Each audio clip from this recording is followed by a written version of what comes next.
Ni ban ji haushi ba dan an ƙwace mulkin Abba Kabir Yusuf an miƙa ma Gawuna. Assalamu alaikum wa rahmatullahi wa barakatuhu. ‘Yan uwa barkanmu da wannan lokaci.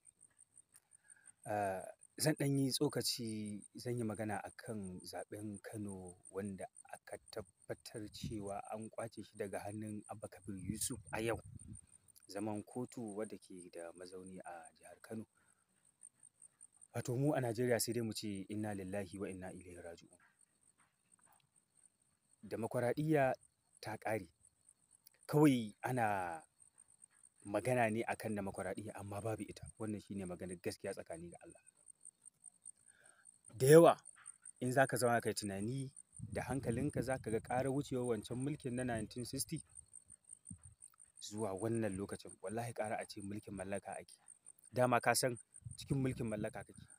Abin da ya sa nake ganin akwai matsala, akwai damuwa shine ta yadda mutane za su riƙa zaɓar wanda suke so amma daga baya a ƙwace.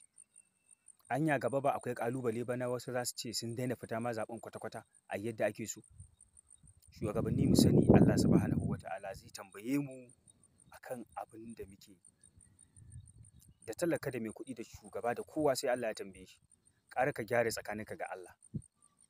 Wannan shine wasiyata kuma saƙona ga shugabanni, especially alƙalai da suke da ikon karɓewa da ƙwacewa. Kar ku ji na ce ban ji haushi ba don an ƙwace kujerar Abba Kabir Yusuf, wani ya min mummunar fahimta. Ina da aƙidata, ina kuma da ra'ayina na jam'iyyar da nake so. Ni ɗan PDP ne, wannan shine dalilina.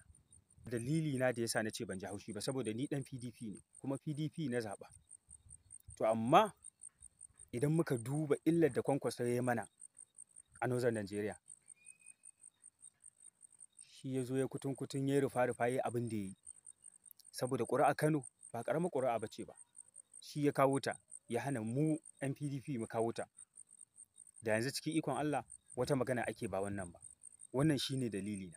Amma ina ji musu haushi na cewa ga wanda suka zaɓa kuma ga wanda ake so a ƙaƙaba musu. Kenan yanzu an gama zaɓe sai kama karya. Da wannan nake cewa Ubangiji Allah ya tsare mu da irin wannan kama karya. Allah ya sauke, ya sa kuma shine alkhairi.